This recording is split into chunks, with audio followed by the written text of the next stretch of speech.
Hello, hello, hello, hello, hello. Happy Sunday. Thank you for coming to the stream, which answers the question why will Neil get arrested? Ladies, gentlemen, and NBs, a lot has happened today. A lot has happened today. And I hope I am loud, visible, and clear. And I hope everything is fine. Is my haircut okay? Jesus, my haircut is barely seen. But my shave is very nicely seen, which is amazing. Jesus, yesterday I was back at the barber's and the barber was like, man, you should really start getting more haircuts overall. What does Lallan top mean with respect to a haircut? See, this is going to be the haircut like in what I get married in. So yesterday I like putting pressure on my like barber. Like I was like, dude, this is the haircut I'm gonna get married in. I'm getting married within the week. You are responsible for this now. Like if shit goes wrong at my wedding with respect to my hair, it is on you. And this guy is like 20 and does hair really well. So I'm like, okay, I trust you. Yeah, Jesus, stressful. I'm not going to start with like the stress. Oh, Lallan top means ultimate. That is nice. Thank you very much. Anyway, there is so much to talk about today. Absolutely a lot of things to talk about. And it is not even funny how many things are happening at the same fucking time. You guys are an awesome couple. Don't be stressed. Yeah, I'm not stressed about the couple part. I'm stressed about like if I look bad or if my hair looks bad during, she's not going to marry me. Like the rules are very clear. If I am too much on the phone on that day, or like even like talk about going online on that day, or have a bad haircut, no marriage for me. I can marry my phone. Because like I am on like this happened like literally yesterday where me and Bliss were talking on like Discord, and I got so into it that you like my partner just came in and was like, Neil, stop. If you don't stop right now, you can marry that damn phone and then I can leave. And I'm like, fuck. Yeah, I was too much involved in the conversation yesterday. Anyway, so a lot of things have happened. First of all, like I don't think anyone is talking about it. Like Modi had like a speech on how India is like the world is fragmented. India stands as a bridge builder. Quite literally, I'm not even joking. He said this. We will cover that. Then we are covering the Goa club blast, which happened very recently. Like I don't even know, like a few hours ago. Like in DNA has a video on it already, which is decent. We can watch that. Everyone else only has like videos with no commentary whatsoever. And I do not want to believe anything that comes out of ndtv.com live streaming. A lot of times they have their own theories that come in. Then we are going to talk about the Sanchar Sati again, because the government may have taken a U-turn, but it has not taken a U-turn on its spying operations on Indians. So we have to talk about that. Then we are going to talk about Hiren Joshi. Allegedly. We'll allegedly talk about Hiren Joshi. Like that is the one topic that I have to be like, everything is alleged. I'm not even going to call him Hiren Joshi. This is not a discussion about Hiren Joshi anymore. I'm sorry. We are going to talk about Biren Boshi. That is what we are doing. Thank you very much. Then we have to talk about Patanjali allegedly again trying to sell off its workers as cannon fodder, which isn't something I didn't think I would ever have to say. But now I have to. Jesus. Patanjali is quite literally selling off its people. Like at this point, allegedly it is. I don't know exactly what the thing is, because or whatever they have signed with MOU. What's this MOU? Like a memorandum of understanding with the Russian government. Patanjali of all people. Patanjali.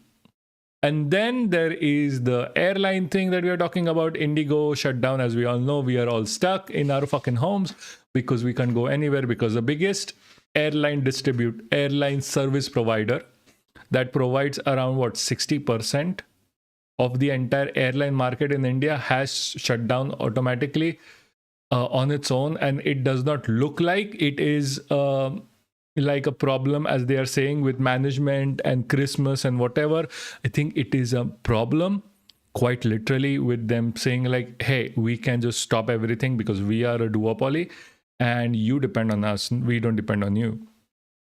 So that's what I think. And that's what a lot of people think. And then we have the Tatas. Oh, the very nice, pristine Tatas, who currently are engaged in giving out 758 crore rupees to the BJP as in donations. The scroll.in just published an investigation, so we are going to look through it. And at the end of the day, it all comes down to why the fuck are we living in a capitalist society, which is pushing this forward. This is not crony capitalism. This is just capitalism and its features.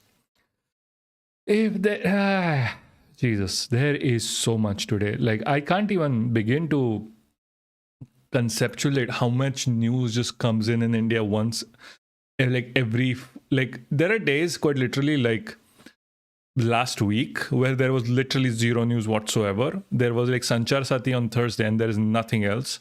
And then after that, everything just comes up on a Sunday. And I think at the end of the day, I think this is more or less a plan from maybe Hiren Biren Boshi or something, that all of the news is on the timeline.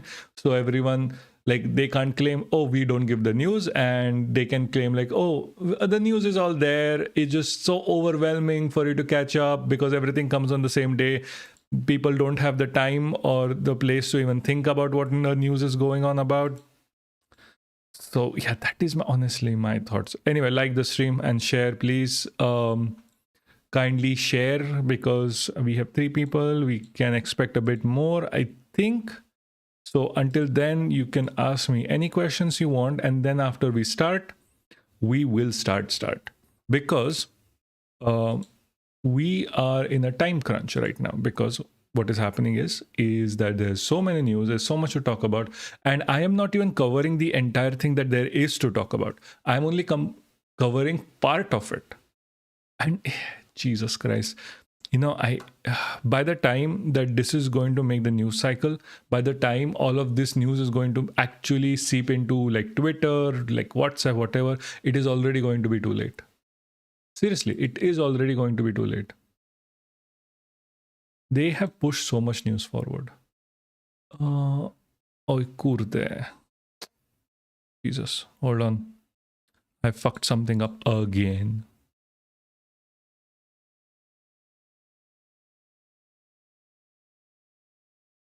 What the fuck is happening? Okay, I have actually fucked something up again. I am so sorry. There you go. Perfect. Yeah, fixed. Nice. See, at this point of time, if I don't fuck something up per stream, the stream is going to be bad. Also, I have to thank all of you a lot before, because the recent stream on Thursday went over 200 or nearly it went 200. It pushed our watch hours to 100 hours watched, which is amazing. Thank you guys for being here. Thank you for sharing. The whole thing works because of you guys. There's literally no one else like who I can ever thank other than you guys, all of you. If you're watching this right now, if you're watching this later, and a special thanks to Bliss, because she's been there from the start. She's a mod for a reason. She is amazing. So thank you so much, so very much. Also, I got let's say timpani from my partner that this is not how I normally speak. This is not my I am being extremely non-emotional when I say this, which is extremely surprising to me, because I feel like I am being emotional to a certain point, but I am according to her, I'm 1,000% more emotional when I'm speaking, and there's 1,000% more emotions that come out from my voice, and I'm just like, here, like according to her, I don't know about if you feel like my voice is not as emotional or whatever. If you feel it's enough emotional, it's enough emotional. But normally I am like a drama queen or something, and I'm very non-dramatic when I'm speaking like this. And it was like, what the actual fuck? How am I not doing drama? Your speech skills, especially in spaces and live streams, spot on. You must carry on with it. Yeah, thank God. To the amount of times I had to like learn this and how to do this and everything. But that also means that whenever like there is a tertiary person coming in and watching the stream and they have met me in person, it creates like a question on like, who is this guy in real life?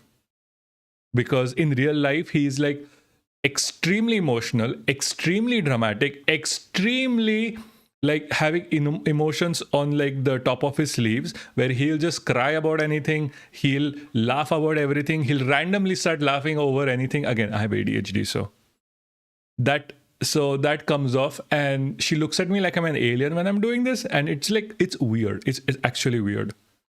You know, like when they say like, don't meet the people you watch online. Yeah, don't. Anyway, let's begin. First, let's begin with our influencer supreme. And he is out on a kick to lie again. Oh, there you go. There you go. So I don't think anyone has even, like, this is... hello, just asking, how are you as a student from start? Extremely terrible. I was always the guy who was smart, but not smart on paper. Like I didn't get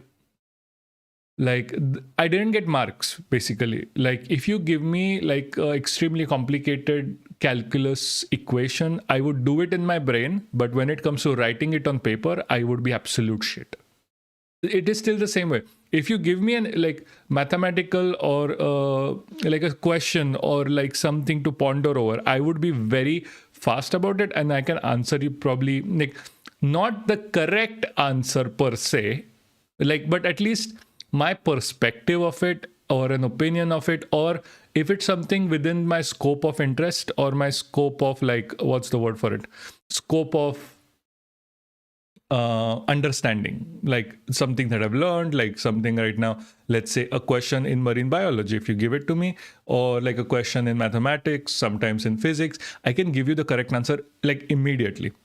But if you ask me to write about it on a paper, in a 3-hour paper, I'll just be like, I'm fucking bored, man. Just get me out of here.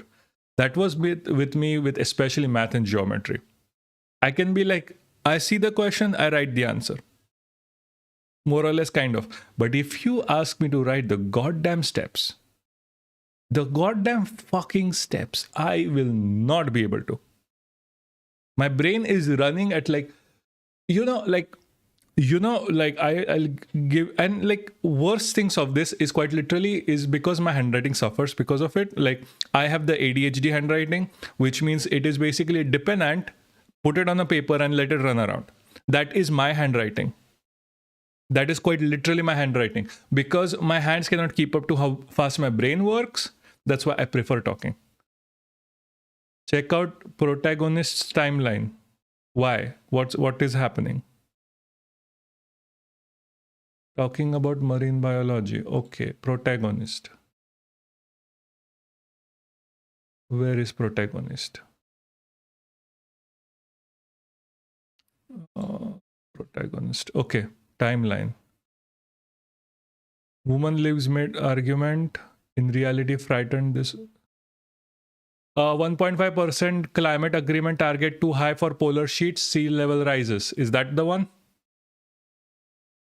ADHD handwriting is quite literally that, like, draw, like, take your hand, just like, without making anything up. Like, you will not be able to understand it whatsoever. It is just like basically scribbling on a paper, because your brain is way too fast to put it on the paper. Okay, Bliss, the protagonist thing, really frightening. 1.5% climate agreement thing. The Chinese fishing, check one reports nearly 200% increase in krill catch in Antarctica. That thing. Okay. No, okay. Oh, damn, she's going too hard on the Arctic. Nice. Um, this thing is like, this thing has taken way too long to be in the news. This is old. I'm sorry. The 1.5 degrees Paris Climate Agreement target too high for polar ice sheets. Everyone already knew that, to be honest with you. That was such a thing. Like that is the like the oil companies quite literally funded this. Like the 1.5 have to have the higher 1.5%, not just 1 or not just 0.8, should be 0.8. Then Chinese fishing firm Kiachu reports 200% increase in krill catch in Antarctica with profit jumping to 270. Yes, it is absolutely disgusting, and it is actually happens a lot. Like it happens a lot.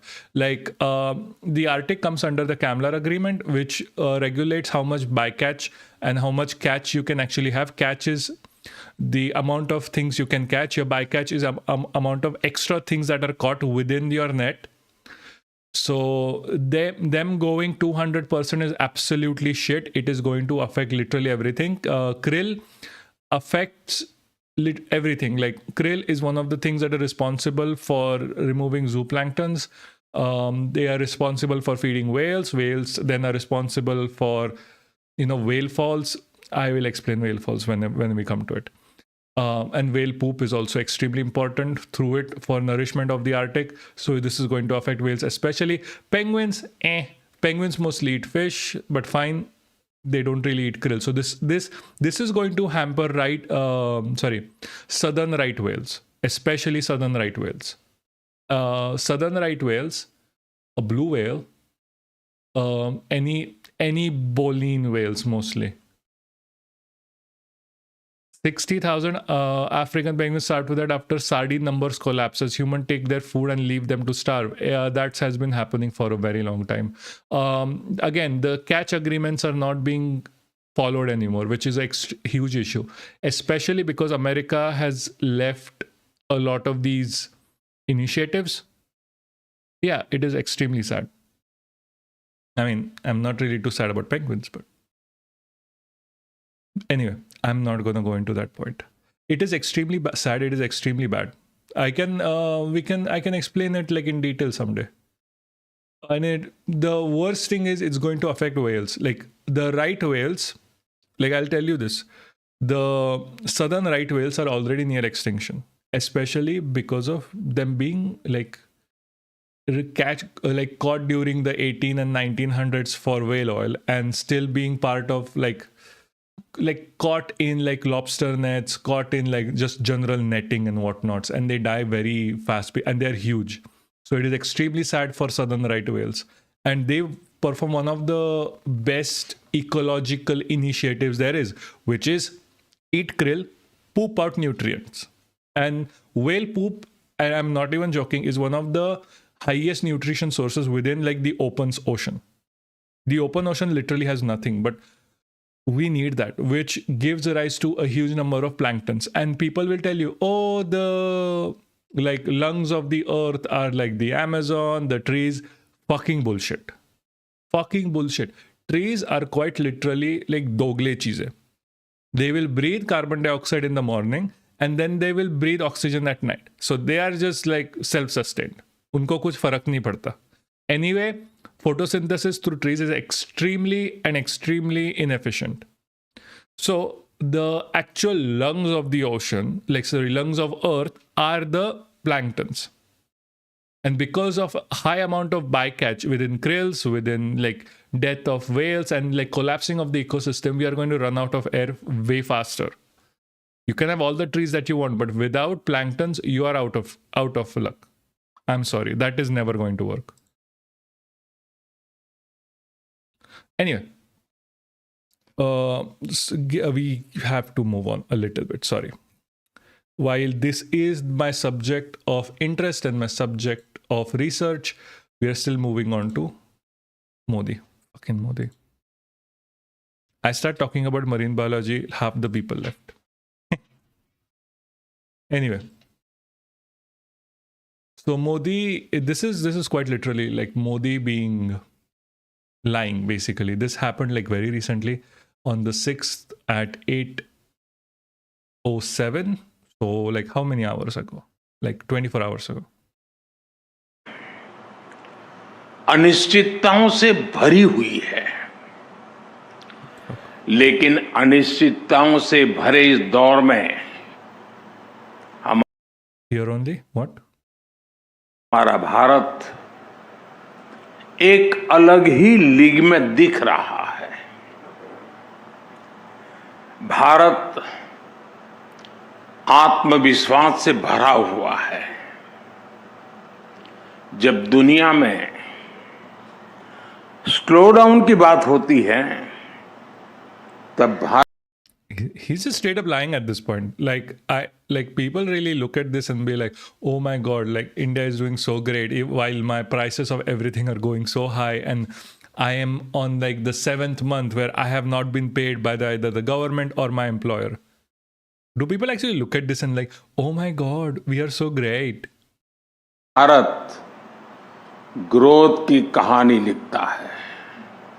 Okay, when he says growth, he means downward growth because we are going down, not up.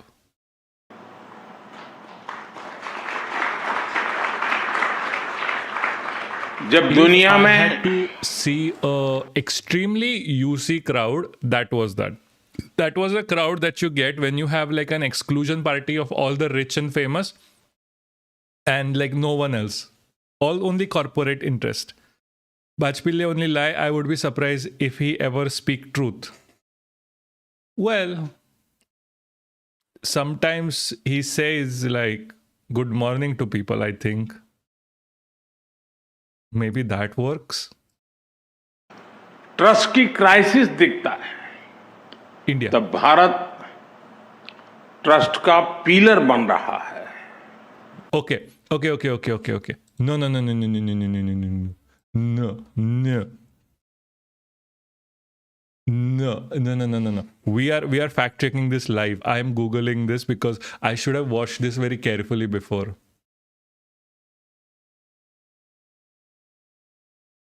Okay. Like, what the fuck do they think this is? What does C grade rating on national account statistics means? Like, what the fuck is wrong with these people, man? Like, seriously. Like, what do they think this means? Like this. Like, he is going on and straight up lying about it. Like, India is looked into as such a big thing where India is like the best ever, and India is like, oh, the most truthful, while we are given a C grade rating in national account statistics. We were at least B. With this means that like India's growth cannot be trusted by the world. What the hell? Because we are overinflating our own prices.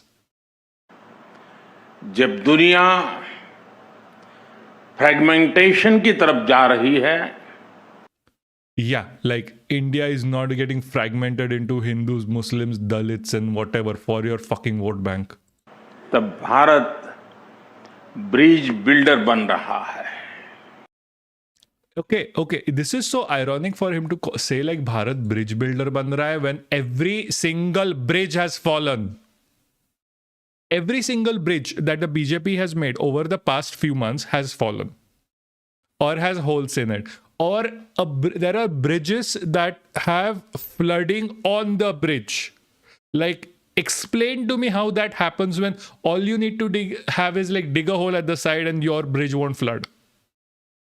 When this shit is happening, he's calling India a bridge builder.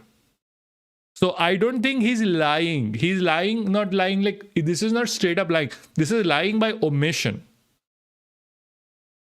Jesus, how stupid are the people of India to believe all this bullshit? And just to go on this note, with our lying prime minister over here, and someone who is just, Jesus Christ, we get into a disaster that recently happened. A disaster that was always very much avoidable. This is not the first time this has happened this year. This is not even the second time this has happened this year. I think I remember 2 more times when something has gone into flame just because India does not follow regulations or does not enforce regulations, even if it has. Popov gonna broker peace between EU and Russia. Oh my god, yes.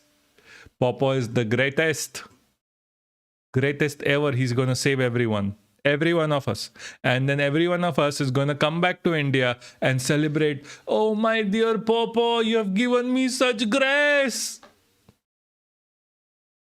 And we are all going to collectively ejaculate at his face every single day because of all the richness he has brought us.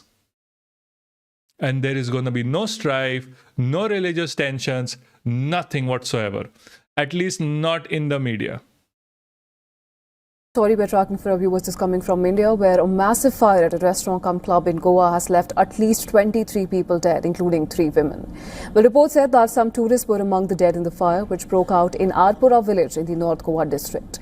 The blaze was reported shortly after midnight, triggering an immediate response from the police, fire services and emergency medical teams. Authorities say the injured were quickly moved to nearby hospitals, while crews worked through the night to contain the flames and recover the victims. Goa Chief Minister Pramod Sawant has called the tragedy unfortunate, especially for a state which is known globally for tourism. Goa सरकार की तरफ से पूरी उसकी inquiry की जाएगी और जो कल्प्रिट इसमें हैं जो उनको बिहाइंड द बार्स किया जाएगा. Prime Minister Narendra Modi also expressed his sadness over the tragedy. He has announced an ex-gratia of 2 lakh rupees, which is approximately $2,224 for the families of those who lost their lives in the fire mishap. Those injured in the incident will receive 50,000 rupees, which is approximately $556 as assistance. President of India, Draupadi Murmu, has also extended heartfelt condolences to the families of the victims and wished a swift recovery to all those who were injured. Goa's Director General of Police, Alok Kumar, said that the fire is now fully under control and all bodies have been recovered. Authorities say that medical teams are providing treatment for the injured and support is being arranged for the families of those who lost their lives. A detailed investigation is now underway into what sparked the fire.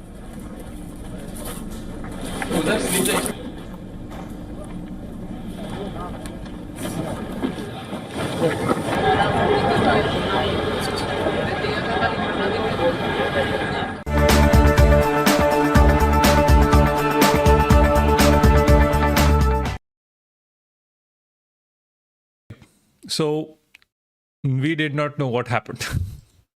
Like they quite literally just said, we are going to, people's politics don't go above roads and bridges. They shouldn't. Honestly, roads and bridges are important. Even if you as a person focus on roads and bridges and then focus on like your own personal development, you'll be fine. But the problem is a lot of these people's politics don't go above religion. And we are voting on religion, and that is the problem. Anyway, so nightclub fire updates. So what are the recent updates?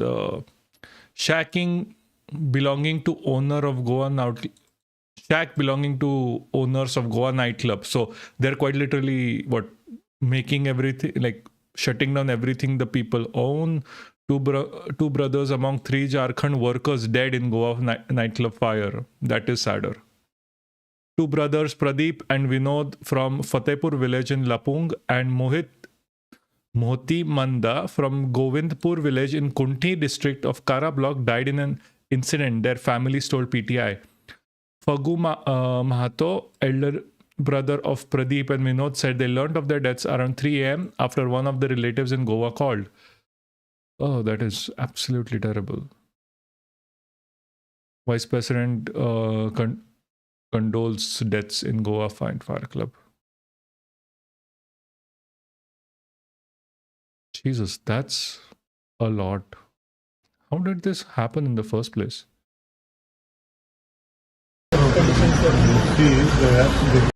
In Kapura bhi. Like, I hate when they visit this. You know why? Because year round, they don't give a shit of these people. They don't. Like, all of these fires, whenever you see there's a fire, it is always extremely avoidable by better regulation. It is only when you don't have regulation is when this shit happens. So, like, this thing is absolutely medical attention. I get and Chief Secretary has mentioned to me that you had I have no idea what a he's saying. I don't know if you guys can hear it. Birch by Romeo Lane, fire. Goa issues emergency helplines. Sholay chart buster. Then deadly fire. What? Now, the Goa club fire, as the investigation progresses, NDTV has accessed a video which shows the moments before the fire erupted at the club in Goa. Now, in this particular video, as you can see, the fire erupts in the area above where the music was playing at the club, the dance floor. And as far as the latest preliminary investigation is concerned, the details that are coming in is that 100 people were on the dance floor. And the fire erupted on the first floor. People then rushed to the ground floor, and some of them trapped in the kitchen as well, is what we're learning. What we know so far is that this video is from moments before the fire erupted. So that quite literally looks like faulty wiring. Like, this is one of the most, like, this might be one of the most avoidable issues within any structure, because all you need is a regulator who visits semi-regularly to all of these nightclubs and checks the wiring and then goes back. And it is quite easy to figure out. All you need to do have a resistance checker.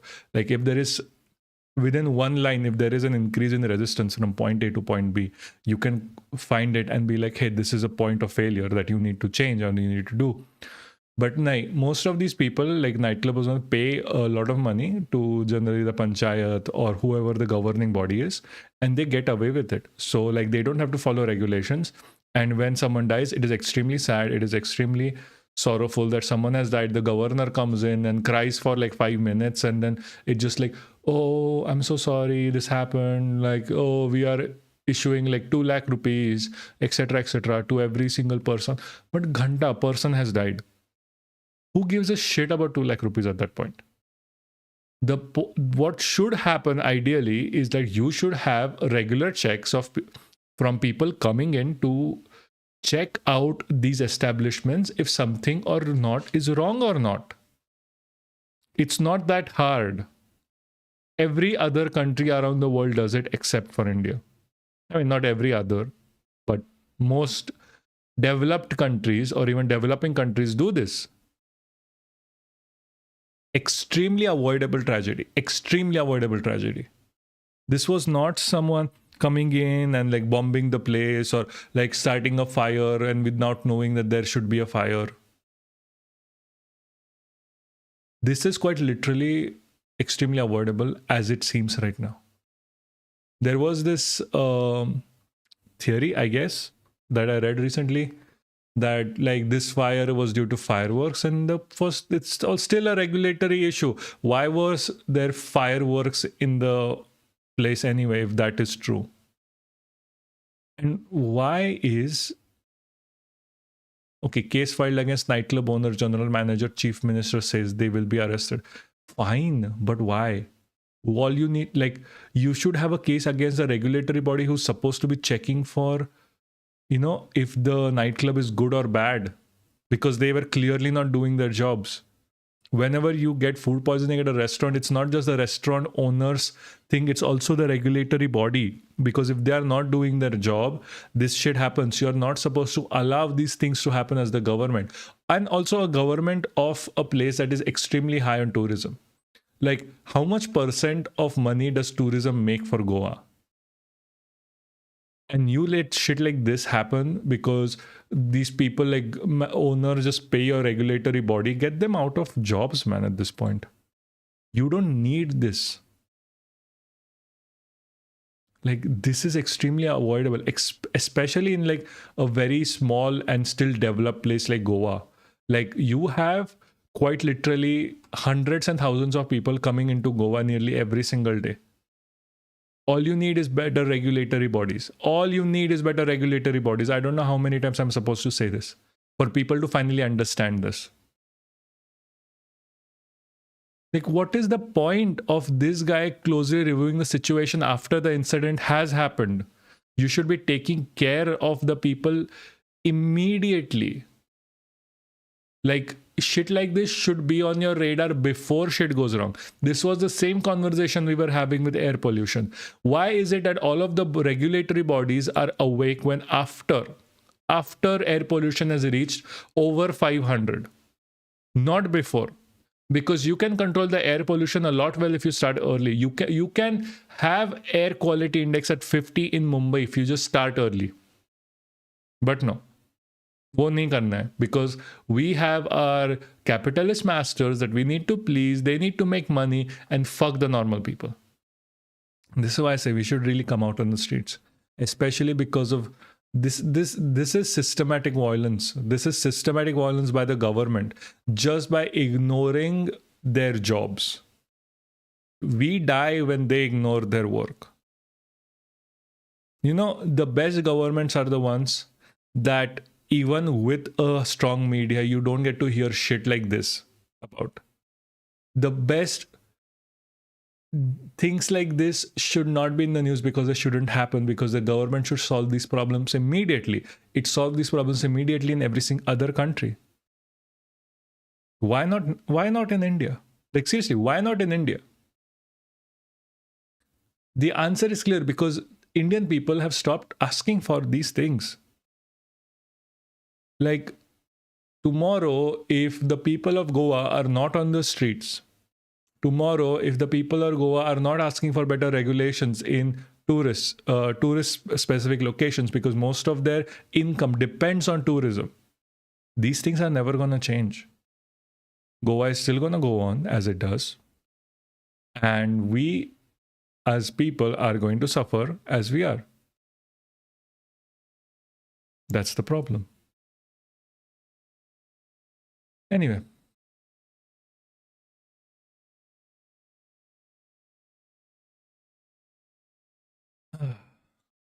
As far as anything of this goes, we really need to man the fuck up, especially with the new thing that we're talking about.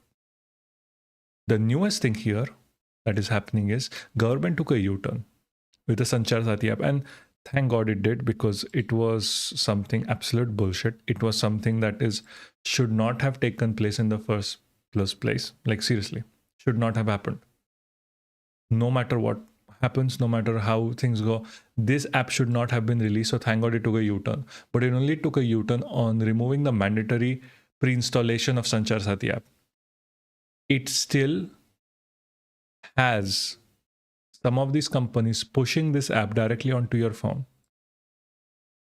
It is not mandatory for a company, and not like right now.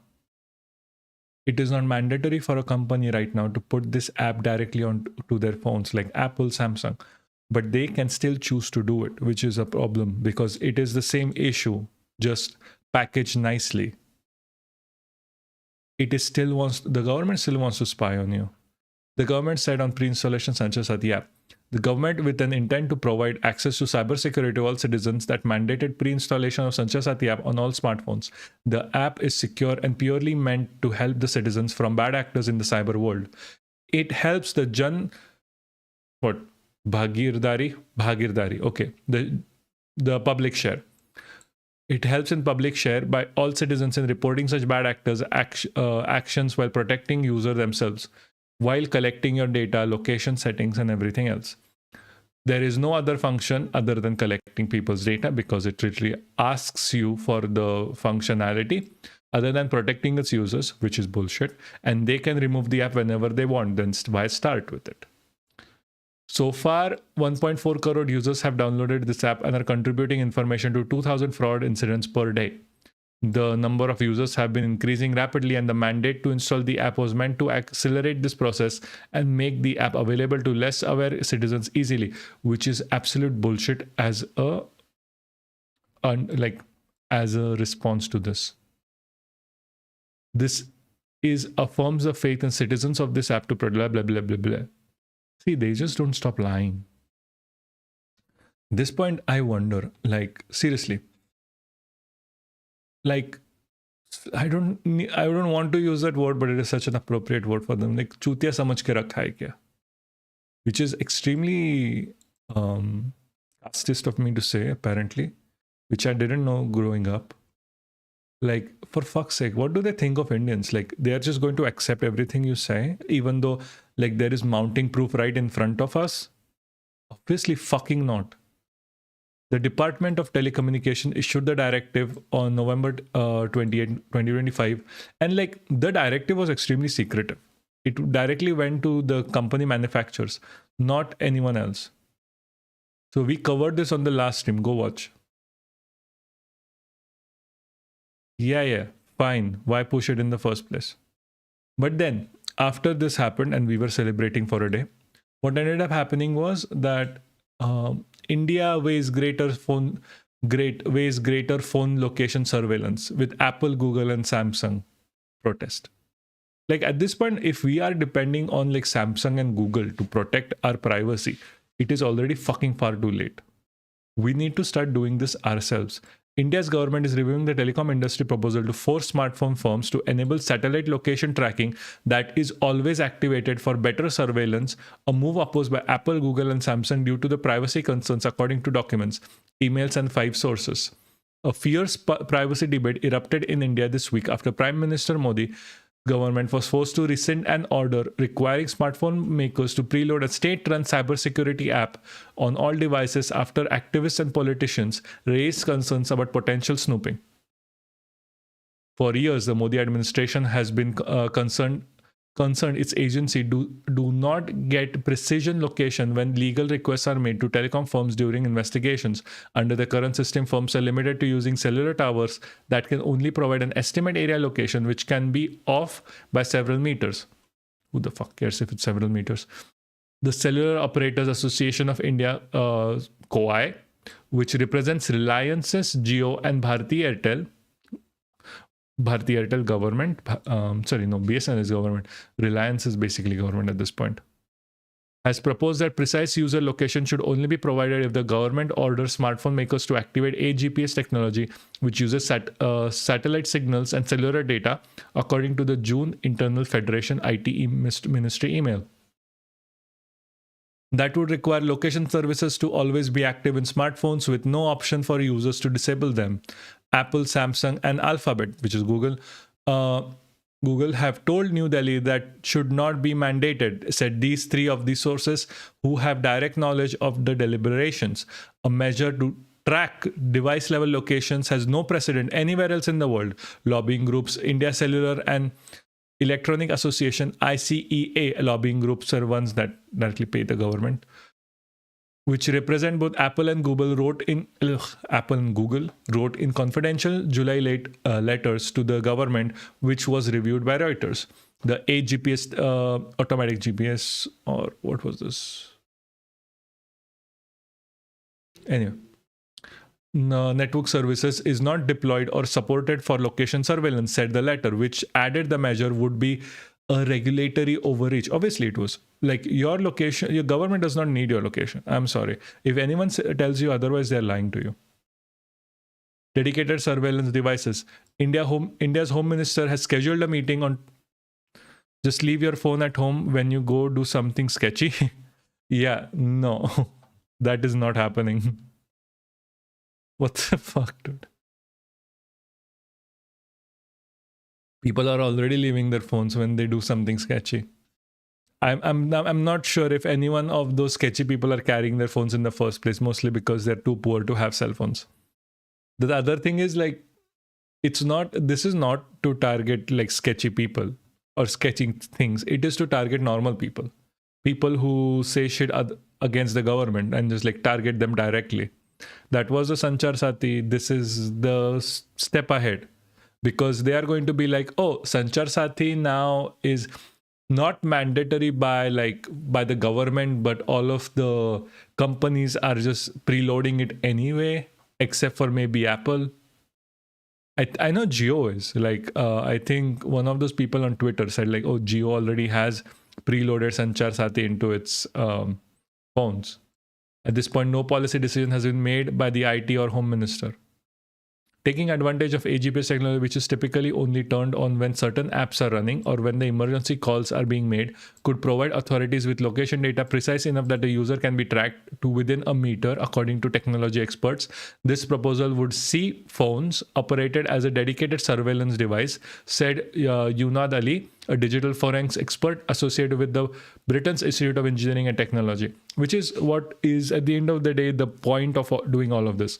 They want to have a tracking system where they can track every single person through their phones, because phones are mandatory in India at this point. You can't get away without phones. Russia has mandated the installation of state-backed communication apps on all mobile phones in the country. So has Korea, which is the same thing. Telcos versus smartphone firms. India is the world's second biggest mobile market with 375 million smartphones as made of 2025, with the Google's Android powers more than 95% of the devices, with the rest using Apple's iOS. Counterpoint research says Apple and Google lobby groups, the groups that pay the bid the government to do their willing by giving them lots of money. The ICEA argued that their July letter that there are significant legal privacy and national security concerns with the proposal from the telecom group. It has warned their user base would be include people from military, judges, corporate executives, and journalists, adding that the proposed location tracking risks their security given that they hold sensitive information, especially because we have seen multiple times through, like in India, the government is going to leak information. Whether it does it on purpose, whether it does it by mistake, shit happens. It would be very easy for people to track down other people because of this. Also, Being Human released 2 of Modi Lies. We got to watch both. Hold on, can you send me the link?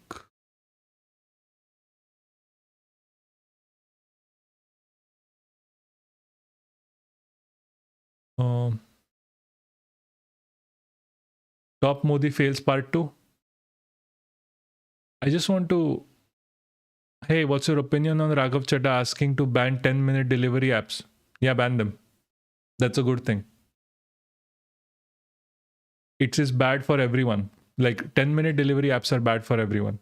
It's bad for the people who are delivering the food. It is bad for the customer service. It is bad for literally everyone involved in the whole process, because you have to rush on the part of making the food. You have to, thank you, please. You have to rush on the part of delivering the food, and the only person who is like, oh, I get the food fast, but my food is shittier, overpriced. So everyone loses except for the main company. And it actually pushes you to have bad driving because you have to do it in 10 minutes.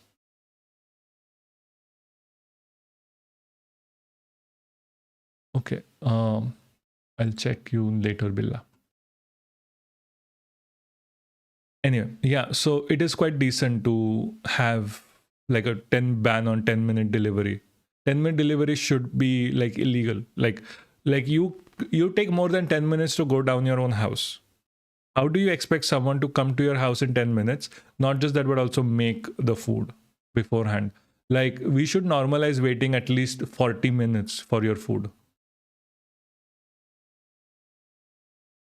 So this is quite literally like part 2, like, oh, we are going to track you no matter what you do. We are going to be like, oh, fuck it.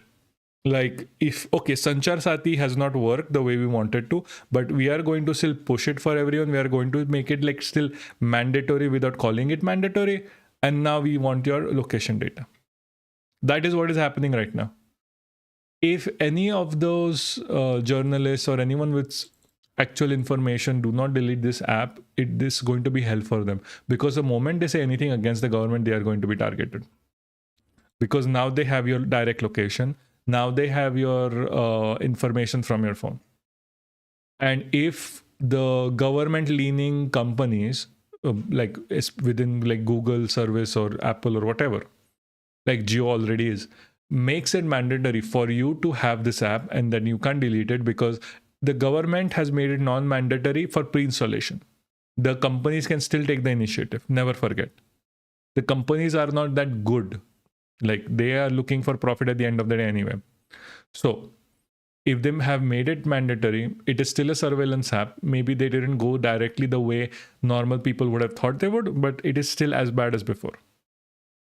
That's why, like, people need to protest. People need to get off their asses, because this is way too much. This is us going the North Korea way or the Russia way at this point, which is not good for anyone.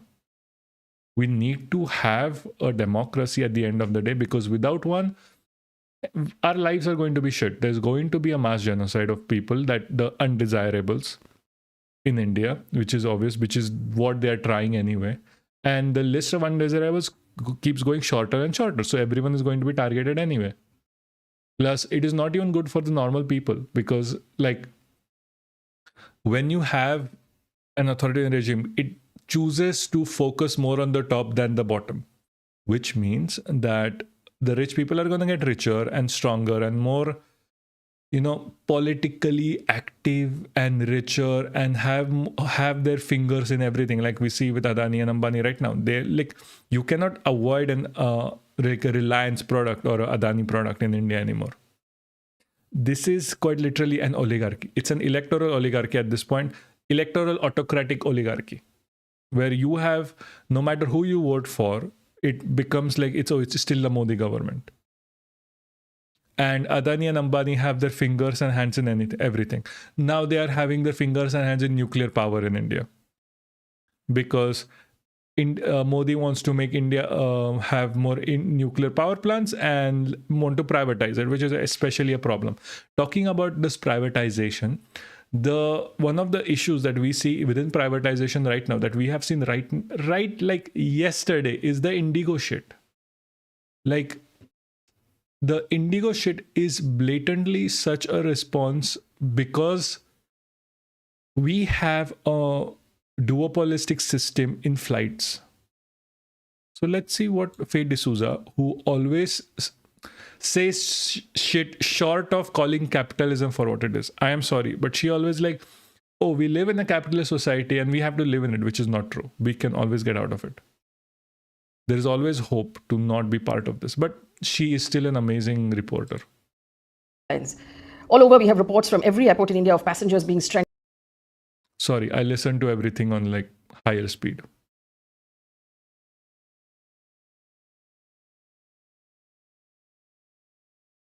For several days, flights being cancelled after boarding. Social media has visuals of people shouting at counters, some claiming that fares have gone up to 60,000 rupees a ticket. Remember, Indigo has cancelled more than 1,000 flights in the last 3 days. So what has happened to India's largest airline? What went wrong? How come Indigo... So Indigo runs like 2,000 flights per day in India. Collapsed and nobody else did? Did they know this was coming? Or is this just a story of a monopoly gone horribly wrong? Let's dive in. So this is what happened Wednesday, Thursday, Friday this week. That's where the problem entirely happened. I myself flew between Delhi and Mumbai on Wednesday, and there was chaos in Delhi airport and in Mumbai airport. In the last 3 days, starting on Wednesday, Indigo cancelled 100 flights. On Thursday, they cancelled 300 plus flights. On Friday, they've cancelled, which is today, 400 plus flights. Delhi airport saw all domestic departures cancelled today up to midnight. Same with Chennai up to 6 p.m. Remember, I want you to remember that Indigo flies 2,300 flights every single day. 60 to 65% of India's domestic market it controls. It is the largest player in our market. There are some sectors in which Indigo is the only player that, so if Indigo cancels, there's no other option left for you. If Indigo collapses, then Indian aviation as a system collapses. And Indigo's on-time performance at major airports this week dropped to 8.5%, which means effectively that 9 out of 10 flights were delayed or were cancelled. And we saw people waiting. They saw flights being cancelled. Some boarded, then they were deboarded and their flights were cancelled. Several had no water, no food, no clarity. Baggage went missing. I've had reports where people have said that they were given a very small window of time to decide if they wanted a refund or they wanted to wait. And if they took that refund, it was a fraction of what the actual flights were if they decided to fly on another airline. Like just today, a flight between Delhi and Mumbai went up to 45,000 rupees each. So what is this chaos and what triggered it? Now, initially, Indigo put out a really vague, wishy-washy sort of response. It said crew shortage, minor technical glitches, schedule changes for the winter season, congestion, bad weather. None of this seemed to add up, because why is this only happening to Indigo and not happening to the other airlines? Because it was false. Because there is a theory, and let's say it's a theory, quite literally. This is false. They were trying to pressure the government through public suffering, because at the end of the day, they're like, oh, public are going to force the government to give us leeway into some certain stuff. The big one was the flight duty time limitation rules, the FDTL, and this is the big one to remember. The airline said that the new rules, combined with all of these other reasons, made it not feasible to anticipate the load. So here's the question. Was it really impossible to anticipate? The answer to that is no. It was in fact very easy to anticipate, and it does seem like Indigo dropped the ball. The question to ask right now, which is for the government to ask, is was this dropping of the ball on purpose, or were they simply not able to actually play out? Now this is where the money comes in. In November, Indigo reported a quarterly loss of 2,582 crore rupees. This was a big change from the previous quarter, where they had a quarterly profit of 2,000 crore rupees. So the airline has gone from a profit to a loss massively in one quarter, which means that it's under a lot of pressure. And when businesses are under a lot of pressure, the temptation is to do more with less. And this apparently has happened because of the way their aircraft was ordered. There were a lot of payments that came up. There is a an exchange rate also that there is a problem. So there's less staff right now, and there's more flying. I want you to hold that thought. So we talked about a monopoly, we talked about new rules, and we talked about the fact that Indigo is trying to squeeze more juice out of its staff that already exists. Now, the monopoly, remember, India, if you're flying domestically right now, you actually have only about 4 choices. There's Air India, which includes Vistara, Air India, Air India Express, that are all now in one. There's Indigo, which is the monopoly. There's SpiceJet, and then there is Akasa Air, which are smaller and they don't fly all of the sectors. So actually only have 2 choices. Now, Indigo operates 541 monopoly routes, where they are the only airline that flies. 70% of the routes in India have only one operator.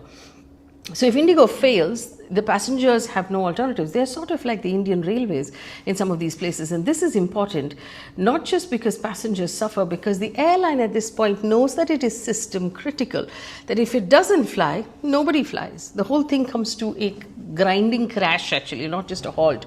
And that's the part that really matters. Now let's get to the new rules, right? So the flight duty time limitations are actually like labor laws for airlines.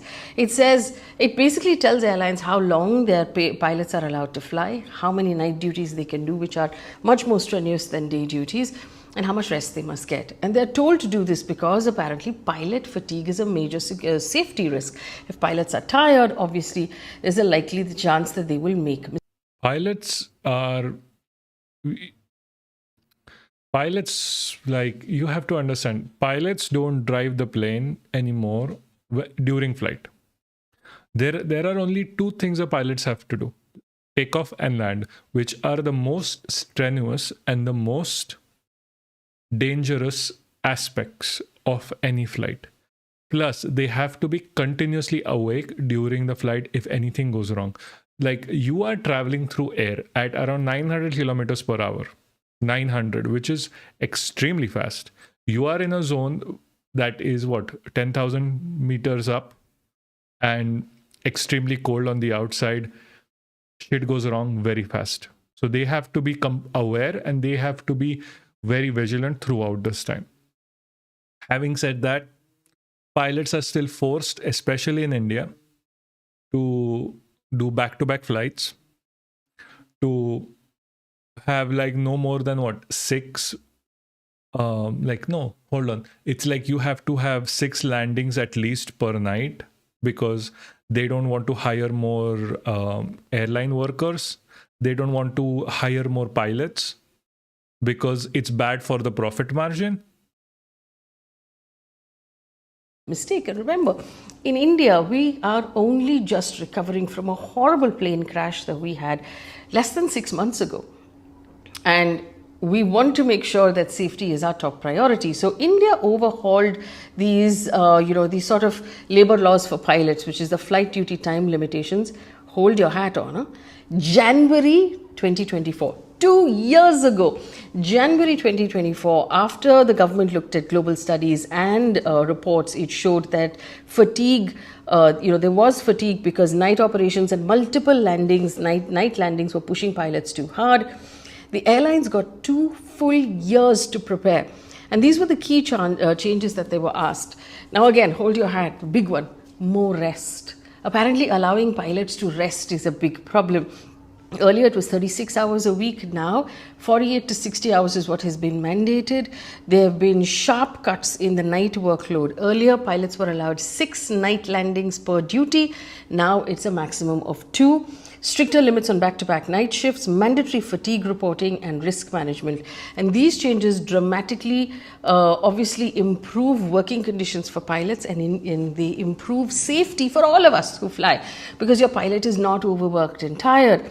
But what it also does from an airline point of view, it reduces pilot availability, because obviously if you're resting your pilots more, you need more pilots to actually fly the sort of chock-a-block schedule that Indigo likes to fly, especially if you're an airline that likes to fly very heavily at night.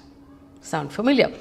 So, seems obvious. Was Indigo prepared? The answer is a big fat no. Pilot unions say that Indigo froze hiring, they froze payments, they signed no poaching agreements, they ran what is being called, and I'm quoting here, an unorthodoxly lean manpower strategy. Even though it knew the new rules were coming, they did nothing to prepare. Industry insiders say that Indigo runs more late night flights than any other airline, that Indigo pilots are used more aggressively, and they have a very high utilization model for their staff. This works beautifully for profits, but it's not great for the staff, it's not great for safety. And when a shock hits, so for example, if there is a flight that has been delayed a little bit, the pilot will then, by waiting for that aircraft to come in, go into his rest period zone, and now suddenly you don't have a pilot available, another pilot has to be called in, and that whole system then collapses. So that's what happened when there is a shock. But were the new rules a shock? No, they were not a shock, because they were notified in 2024. In 2 phases, they were to be implemented in July and November. So this was foreseeable. But Indigo has now cancelled 1,232 flights, and its punctuality has collapsed completely. And pilot unions are saying this is 100% self-inflicted, because let's ask. It is self-inflicted.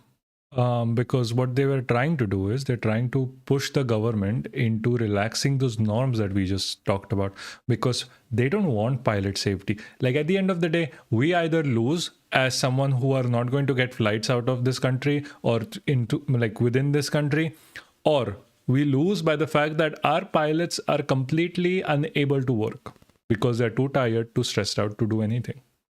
Those are the 2 choices we are left at, because what Indigo wants to do is Indigo wants the government to relax the rules.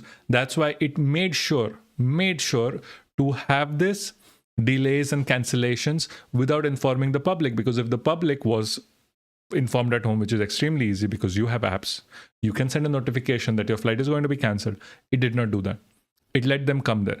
It blocked their baggages. It did not let them go out, and gave them like 20 minutes to choose whether they want to continue their flight or not, if they had to wait, or take some of the money back. And even the refund was 10-20% of the actual price that they paid. So everything else gets pocketed by Indigo, which quite literally is a profit for the company. So this was this looks like an orchestrated plan. Like, hey, at the same day we can make a bunch of money, we'll look bad for the time being, but we'll force the government to let us overuse our workers. We'll force the government to have bad laws have basically bad laws because we want them. And this is the problem with monopolies. Monopolies are bad because there is no competition, because a lot of these routes that Indigo goes on are routes that only Indigo goes on them, no one else. And because we don't have competition to Indigo, Indigo needs to be broken apart into different flight companies and not have a monopoly overall. But because it is there, it can just force everyone to bend to its rules, where they are saying that we are either going to give you bad flights with risky flights where you have a chance to die because we are going to overuse our pilots, or you're going to have no flights. Choose one. That is the problem here. That is the whole issue here. Indigo has forced the government directly to relax its laws for it, which is extremely deadly for the people of India traveling by air. And there is nothing the government at this point can do, because it needs to have, like, it needs the flights, the government does, to look good. But it is unwilling to break apart Indigo, because Indigo also pays the government directly through donations and funding. The flight rules that they pushed for were the international standards, so they had to push for them anyway, or the international regulatory body would be up in arms. So now what the Indigo did was they forced the government into reducing by giving them an excuse that we have to reduce now because or else the India's flight system is not going to work. The easy way out of here is to just force Indigo to hire more pilots. That is the only thing that they had to do. But hiring more people means that reducing the amount of money, or rather the profit for the top 1% of even the company. Like the CEO doesn't want to get a 40% cut for your life. Like he'll be like, fucking die. He doesn't give a shit. The CEO doesn't give a shit if you live or die.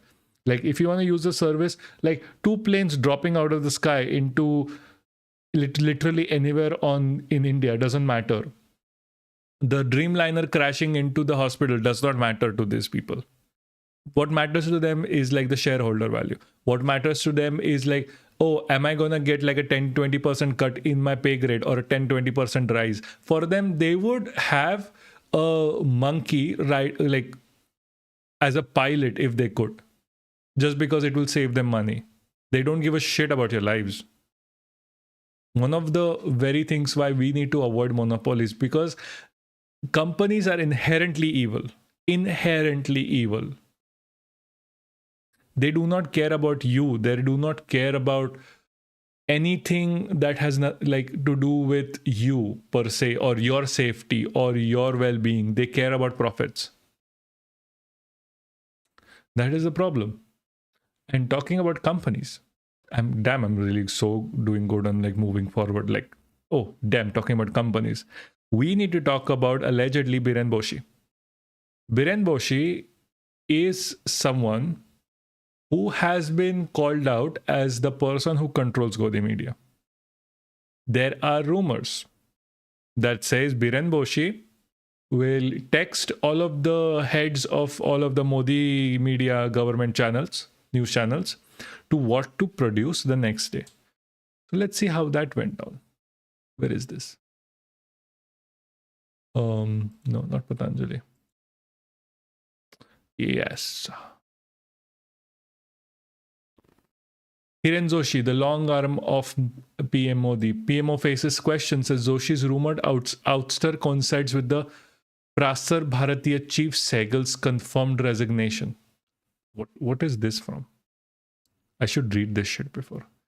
The quiet but consequential bureaucratic shake-up surrounding Hiren Joshi and the Prasar Bharatiya CEO Navneet Sehgal has set Delhi's political and media circles abuzz, with the rumored exit of Modi's most shadowy media strategist coinciding with the confirmed resignation of the powerful Prasar Bharatiya chief. Their simultaneous departures or reported departures have fueled intense speculation about the large surge into the PMO and what roles the two mighty play next. The PMO and the BJP have offered no comment so far, while in itself is unsettling given the party's tendency to get multiple ministers and leaders to issue statements at the mere hint of a crisis. Veteran journalist Rajdeep Sardesai, in his book 2024, The Election That Surprised India, profiles Joshi as one of the most influential, least visible men in the PMO. Sardesai describes him as India's super editor, a figure who, through anecdotes in the book, is shown to not just shape but effectively engineer the media ecosystem around Prime Minister Narendra Modi, according to Sardesai. Joshi dictated news priorities, decided Prime Minister angles and primetime angles, and determined the subjects on which the channel would target the opposition, which is a humongous claim. Which is humongous because the guy is literally in control of Goni Media and we don't know shit about him. In 2024, 2 years before the book publication, former Delhi Chief Minister Arvind Kejriwal had publicly accused Joshi of pressuring TV channels into limit coverage of the Aam Aadmi Party and intimidating editors. Joshi, long known for managing the news cycle visibility, suddenly becomes the headline himself on Wednesday when, in response to a news from a journalist, Congress spokesman Pawan Khere dropped what he dubbed as H-bomb, the Hiren Joshi bomb. At the press conference originally convened at the Union government's controversial Sanchar Sathi app, which the opposition claimed threatens citizens' privacy. Joshi's reputation has been summed up succinctly over the years. As the News Laundry reports, Open Magazine once called him the motherboard of Modi's media ecosystem. Former Outlook editor Krishna Prasad labeled him as the big Orwellian bhau of Indian media, which is huge if you know Orwell. Where was this? Yeah. And yet very few journalists have actually seen him. He is a ghost. He has only awakens when TV media plays something against Modi, a TV reporter remarked. Also, he got the print to delete this article, I think. Because his article was immediately deleted the moment it came out about Hiren Joshi. Thank God for Wayback Machine, and shit that goes on the internet never gets out. Anyway, where was we? Shit, I forgot where were we. There is no official photo of him. The earliest verified sighting was identified by journalist Pranoy Guha Thakurta in the 2021 G20 summit, in which Joshi appeared alongside external minister Jaishankar and Modi during a meeting with the Italian Prime Minister Giorgia Meloni. This guy. That's the face of Indian media. That's what it looks like. Because he controls it. He controls Godi Media at this point. The only people he does not control is YouTubers, and they try to control them as well through the amendments to the broadcasting service, where you, like, any YouTuber who wants to publish in India has to have like a person sitting next to you saying what is good and what is bad. They wanted Biren Boshi in every single what's the word for it? Every single YouTube channel. Meanwhile, some journalists have claimed Joshi has been removed and replaced by Ashwini Vaishnav as PM's. Yeah, this is not happening. I'm sorry. Yeah, no.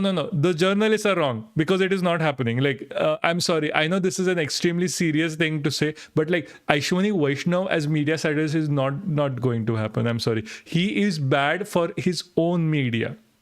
Why would he even take over someone else's media? Jesus, like, can you imagine Ashwini Vaishnav as being your media manager? While others insist he remains firmly entrenched, which is more likely. Much of this may be dismissed as press club gossip, but considering the multiple insights emanating from social media posts by several journalists, will at least some of it sticks. Yeah, hopefully.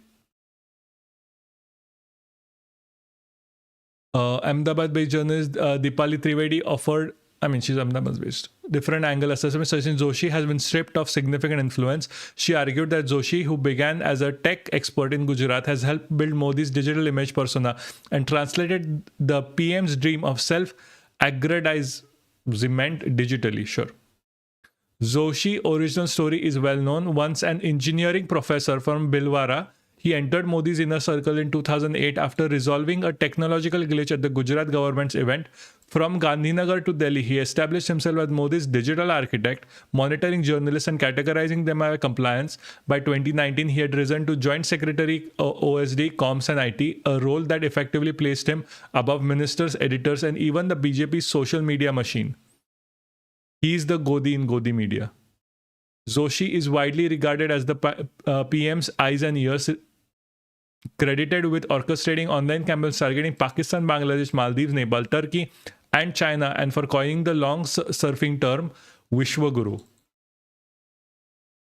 His rumored fall comes at a moment when Navneet Sehgal, a formidable bureaucrat presence, has resigned from Prasar Bharati. His departure has come mentioned along with the Hitesh Jain, a law commission official reported close to Joshi. Joshi, Jain, Sehgal were often described as part of the same operational network. Some allegations circulating in political circles claim Jain may have helped introduce loopholes in betting laws and gained financially, with unverified reports stating that he has been asked to vacate his official bungalow. With Sehgal now out of Prasar Bharati, speculation is rife and he could fill the saddle in the PMO if a reshuffle is indeed underway. The truth is expected to come clear soon, but what is already evident is that for the first time, serious questions have been about influence opacity has landed directly at the PMO's doorstep through Joshi. Really? It's the first time? The functioning integrity and transparency of the office itself now stands under unprecedented scrutiny. Fine. That was the whole entire fucking news article. Some of it. The point is, this article was deleted because I'm pretty sure Hiren Joshi directly asked the print officials to delete it. I don't know why the print would agree to it, but they have always been centrist facing towards BJP kind of people.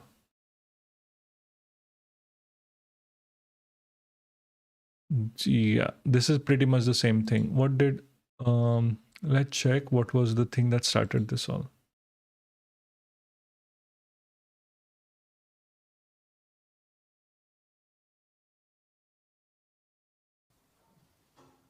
सरकार को इसमें खुलासा तो करना पड़ेगा। हिरेन जोशी कोई छोटा नाम नहीं है।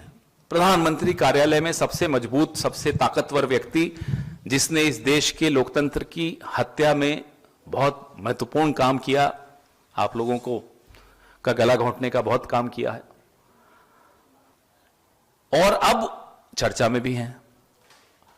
उनके साथी एक हैं जो लॉ कमीशन में अभी 7 महीने पहले ही आए थे, उनको आनंद फानन में बाहर कर दिया लॉ कमीशन से। सुना सरकारी घर भी खाली करा दिए। क्या हो रहा है, देश को जानने का हक है। उनकी बिजनेस पार्टनर्स कौन कौन है, यह भी देश को जानने का हक है। क्या बिजनेस कर रहे थे हिरेन जोशी प्रधानमंत्री कार्यालय में बैठकर, यह भी देश में को जानने का हक है। कौन सी बेटिंग ऐप थी, क्या था, किसमें वो हिस्सेदारी है, उनकी चर्चाएं चल रही हैं सोशल मीडिया पर। और अगर सरकार जल्दी बाहर आकर कुछ नहीं बोलेगी, खुलासा नहीं करेगी, स्पष्टीकरण नहीं देगी, तो जाहिर सी बात है ये चर्चाएं चलेंगी मोबाइल्स पर। भले आप कितनी ऐप्स ले आइए, जो लोगों को जानकारियां मिल रही हैं प्रधानमंत्री कार्यालय से ही मिल रही हैं, तो वो जानकारियां सबके पास जा ही रही हैं। बहुत सारी सुना है बिजनेस इंटरेस्ट हो गए इनके, विदेशों में इनके क्या लिंक्स हैं, जब विदेश यात्रा की, क्या राष्ट्र के हितों का कोई समझौता किया हिरेन जोशी ने अपने साथियों से मिलकर अमेरिका में या जहां भी गए हों। ये सारी खुलासे अब आएंगे। ये देश जो है ना, लोकतंत्र को आप इतनी आसानी से मार नहीं सकते। कोशिश बहुत कर ली आपने। अब प्रधानमंत्री के कार्यालय पे बहुत बड़ा सवालिया निशान खड़ा हो गया। एक महत्वपूर्ण व्यक्ति, उसके रिश्ते, व्यावसायिक रिश्ते, उसके निजी रिश्ते, क्योंकि निजी कुछ नहीं होता प्रधानमंत्री के कार्यालय में। क्या निजी है, सार्वजनिक ऑफिस है वो। क्या संबंध किससे हैं, उन संबंधों का क्या नुकसान इस देश को हुआ, ये पारदर्शिता से देश को जानने का हक है। और सरकार का कर्तव्य है कि पारदर्शिता से हिरेन जोशी का पूरा प्रकरण देश के सामने रखें, नहीं तो हम तो रखेंगे ही। Hiren Joshi, Biren Boshi, I'm so sorry, Biren Boshi allegedly, is quite literally in control of everything as far as we can see. And as he said, like, there is always a pressure from the government within Godi media to control the media. In America, for example, they're trying to control even the open source media, let's say, media like this, media like what we are doing, where they have control over YouTube, they had control over TikTok, Twitter, whatnots. Now, so in India, they can't have a control because India is way too big. So Hiren Joshi basically is the guy who used to control Godi media, tell them what to do things, how to do things, what angles to take based on how to make the PMO look good, how to make the Modi look good, what angles to take to attack the opposition. And it was directly like Republic TV or, NDTV or whatever. They used to directly get SMSs as rumors go, saying that this is the angle you're going to take. This is what you're going to do. The government directly controlling media. That is extremely bad for any democracy whatsoever. It is one of the things that you want to avoid, especially if you want to keep the democracy secured. I mean, Russia does the same thing, right? Russia has direct control of its people. Russia has direct control of its any media outlet, direct control. You can't post anything against the government in Russia, or there are people that come to your door, especially during the current war. Anything like with the Ukraine war, if you post anything against the Russian government within Russia, you are taken out 5 seconds, maybe less. But again, talking about the Russian war on Ukraine and the Russian invasion, we have seen with the last live that we did, that within the Russian war of Ukraine, they're using people from India to as frontline vanguard units. Like they would be taken in as workers from India.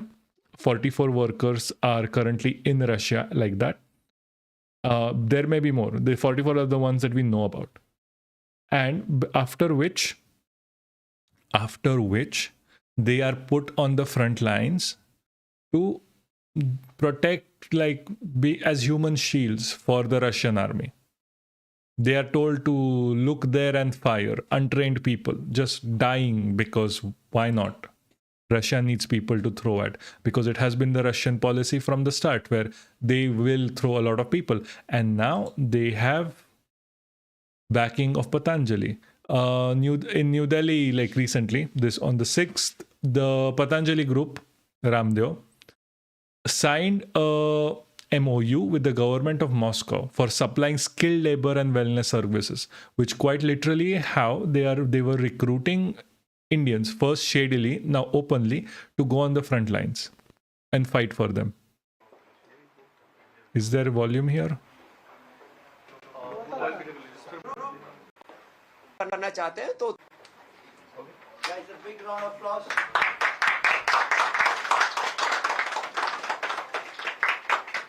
This guy is so shady, Jesus Christ. मुझसे जब mister सर्गे ने बोला कि हम मिलकर के कुछ करना चाहते हैं, तो 3 बिंदु हमने बड़े तय किए। एक तो हम 3 points. One is wellness. और wellness में रसिया में क्योंकि योग, आयुर्वेद और नेचुरोपैथी को बहुत लोग प्रेम करते हैं, प्लीज, तो पतंजलि वेलनेस पूरे रसिया में एक बड़े रूप में हम लेकर के जाएं। हमको पूरे दुनिया के 200 देशों में भारत के वेलनेस को लेकर के जाना है, तो उसका एंट्री पॉइंट हमने रसिया तय किया है। तो first we will enter in Russia, after then we will go all over world for wellness. तो first is wellness, second Bharat का स्पिरिचुअल कंटेंट, योगा, आयुर्वेदा, हमारा नॉलेज, हेरिटेज, हमारा Indians disrupt the unorganized sector, make billions in the grift and claim Vishwaguru. No, this is not even that. No, don't get me wrong here. This is not even that. This is quite literally for people to be in the front lines for the invasion into Ukraine. This is quite literally that. We have seen before, you weren't in the last live, but we have seen where Moscow has at least 44 Indians currently that have been duped into going to on the front lines with Ukraine. Moscow has been doing it for quite a while, where it will dupe Indians to go into the front lines like to come in Russia as workers and then use them as like gun fodder. सनातन का इतना बड़ा हमारे Yeah, this pass streamline the process. ज्ञान Now Moscow doesn't have to like lie to people. They can just be like, oh, you're coming in as workers from Patanjali group and then you're working as like frontline soldiers. विरासत है, इतनी बड़ी परंपरा है. So whole Indian knowledge, culture, heritage, spiritual, yoga, Ayurveda content we will provide for Russia. और Fuck, they third जो don't care. बहुत बड़ी बात है कि स्किल्ड लेबर, भारत में प्रधानमंत्री कौशल विकास में 2 लाख से ज्यादा लोगों को ट्रेंड करने वाला कोई प्राइवेट पार्टनरशिप में कोई इंस्टीट्यूशन है तो पतंजलि है. तो हमने जब मिस्टर सर्गी ने हमको बोला कि हमको स्किल्ड लेबर चाहिए और कुछ हमको योगी भी चाहिए, तो we will export yogi from Patanjali to Russia for Russia. और I never thought Patanjali is end up going to be the highest exporter of human slaves to the front lines and the highest militia group out there. I never thought this is going to come to pass. Holding a gun needs skilled labor? Yes, it does. It does. Guns are very hard to hold, hard to shoot. So they need people who are strong enough. That's why they are using workers. They're not using normal people. They're using people who are or prescribing quackery. What? I don't understand that. Hold on. I'm still looking for the...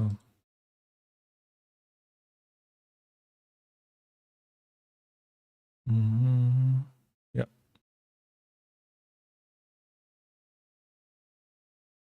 Visit this site. Yeah, this is what I'm looking for.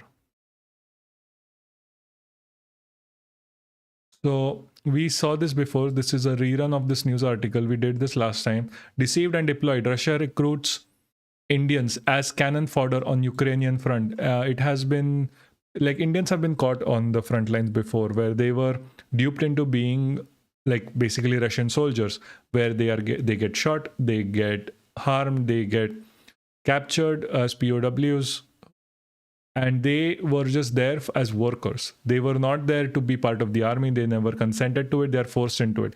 Their passports are taken away. Their phones are taken away. They cannot contact anyone. The only reason we know about these 44 citizens is because they were able to contact back. We have our external affairs spokesperson who's talked about this on the November 7th. No one gave a shit. Godi media never talked about this. No one talks about this in India because this is something that is extremely prevalent. There's hundreds of people who have been forced into going to the front lines in war. And this is not just India as well. Russia faces serious problems recruiting troops as the war on Ukraine drags on. Especially the serious problem is with like even Russian people don't want this war. This is needless. This is an aspiration for Putin. This is aspiration for the Russian international policy. By the way, you saw the recent video with CEO Palantir. The man is so high on coke. No one. Yeah, I know. I mean, he was always high on coke. He was never not. Like Peter Thiel is fucking coke head. So Russia faces serious problem recruiting. Thus, Indians. It has thus reported to trapping desperate immigrants into well-oiled systems that use Indians to recruit their own compatriots. Experts believe that Indian nationals are being used as cannon fodder by the Russian army on the front lines, and now it has been legalized. Russia has often exploited desperation abroad to serve its war machines from North Korean soldiers sent by the government to fight for Moscow to the African women lured to work in drone assembling factories. Oh, the other one. Okay. I haven't checked that. Global war. Russia has often exploited desperation abroad to serve its war machines from North Korean soldiers. Oh, we've read that. We live in a modern world, and it doesn't matter if you take a train, plane, or walk to the recruiting center. It doesn't matter if you live in China, Kazakh, or India, said Johan Michaels, a researcher in the Institute of Strategic and Defense Studies in Lyon. There is a manpower shortage on both sides, Russia and Ukraine. So both countries are recruiting combatants from abroad. Through their methods, using those men differ. Most Indian nationals recently trapped in Russia never planned to be a mercenary. Sonu Kumar, from the city of Hisar in the northern state of Haryana was one of the several Indian men who traveled to Russia on a student visa. He was on a student visa. His brother Vikas told the Indian news website First Post that Kumar was approached by agents who convinced him to extend his stay by promising him a stable and well-paying job. Sonu was told he would work as a security guard, would not be taken anywhere near the war zone. Vikas said he trusted them because they assured him he would earn well and be safe. There was an interview of an Indian who was sent to fight Russia who surrendered to Ukraine in yes, exactly. I was not able to find it recently. If you can just drop in the Discord if you still have it. The family received a telegram message from the Russian authorities on September 19 telling them that Kumar had disappeared on September 6th and his body has been located. The family was informed that his remains could have been transferred to Moscow airport if they wished to repatriate them at their own expense. Kumar has been drawn in the apocalypse of war. His repatriated body was severely burnt and could only be identified with computer scans. The absurdity of his death was underscored by the Russian army. Russian army uniform and flag that were sent home along with his remains. He went there on a student visa. He was not a soldier, his brother said. Why was he sent to die?